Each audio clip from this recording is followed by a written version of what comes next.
looking on my Facebook page the other day, this is what came up before my eyes. Couldn't quite believe it.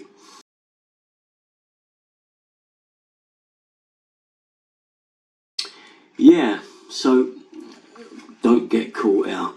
Okay, let me fill you on a few details of why you have a thermostat in hallway. It's long been for years and years and years in the hallway thermostat.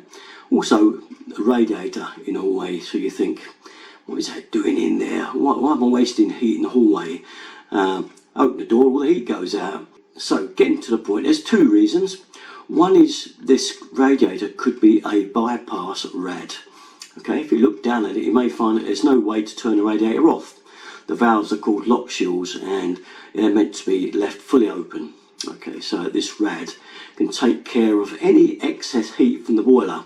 Most boilers these days are low content boilers, and even Conwys, they actually say on the fitting that although there is a bypass built into the boiler, they still highly recommend a bypass radiator fitted somewhere on the system. It's your last rad on the system, as it were. And the idea behind this is that when you set your stat in the hall to whatever you want, the radiator in the hall is obviously untethered, because all your other radiators have probably got TRVs on every one of them, thermostatic radiator valves, and obviously they're going to go off at whatever you set those at. But the hall one hasn't got one, so that's going to heat up to the temperature that your hallway says it requires by the thermostat there, and all the TRVs are going to be quite okay because there's plenty of heat for them. Even if you turn some up or down, there's plenty to go round, as it were, because you've set the thermostat to the temperature you want. All the other rads will be fine. Okay, so that is part of the reason. Another reason people will say this is bad, well, I've got a portable thermostat. I can take it in any room I want. So I'm going to take it in the living room. That's where I sit all night, and do away with this thing out in the hall. And by that I mean some people have actually cut their bypass rad off, teed them off, blanked them off, and said, well, the plumber's told me I can get around it by having my bathroom towel rail as the bypass radiator, which is, yeah, you can. So away goes the radiator out of the hall.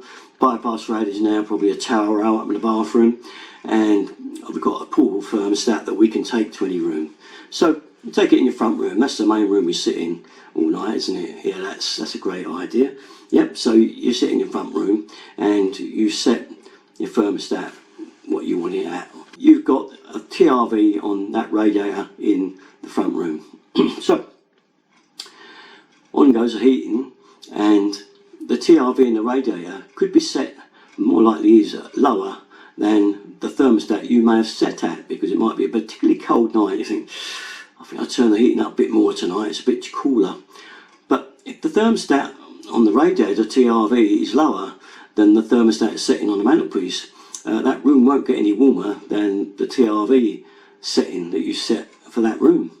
So therefore, what happens is all the heat in the boiler is probably rushing into that bypass rad in the bathroom that's you changed, and is heating that up lovely. But every other radiator, if you set them at 3, 2 or whatever, just get to the temperatures that they're set at, which is right.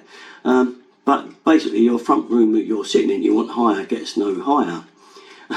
So it's a bit of a problem, isn't it? So I always recommend, if you've got one of those thermostats and you're often taking it into the front room and you've got a TRV on there, turn the TRV flat out, full on, okay? So then, obviously, it's not restricting the thermostat, the portable one for your heating in the main. That is going to be okay, because that rad can get up to temperature in the front room and switch the temperature off when it reaches the right temperature. But if the TRV is down lower, obviously it's not going to reach there. So yes, in a way you can save money by taking the rad out in the hall, or by cutting it off or cutting it down, or taking the out as a bypass, whatever you want to do with it if you don't like it down there. Let's say always the thing with that rad was not just the bypass, as I say, as one, but also to control the heating in the whole of the house, because that was untethered, and it kind of meant that the heating could always rush through there. Whatever temperature you set on the wall could be reached. If it was 21, which is about normal, 20, that temperature would be reached. All the other radiators would be satisfied, even if they're flat out or on number 3, 2, or whatever the TRVs are on in your home.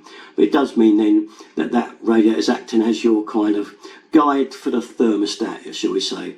So all the bad things press said about the hall radiator is not true. Okay, if you get this come up, it's just sensationalising news, because people have got a thing, obviously with our high energy bills at the moment, any way of cutting them down a bit is most welcome. So this is kind of why this is made a bit of news on the old Facebook pages. Anyway, that's about it really. That's my call on it, and be wary of it, but I say, up to you what you want to do. A lot of people have changed the bypass rad to a TRV and put the bypass rad as a towel rail, but they're the things you've got to kind of watch out for, okay? Remember that when that TRV shuts down in the front room, if you've got it lower than the heating set on the mantelpiece, that all the rad pipes will be really hot, and especially the towel rail that's got the bypass on. Okay, and also don't forget as well, one last thing, the idea behind that, whole idea behind that boiler, having that bypass rad, is to cool the boiler down, so don't forget that, very important. Okay, that's it then, catch you next time, bye.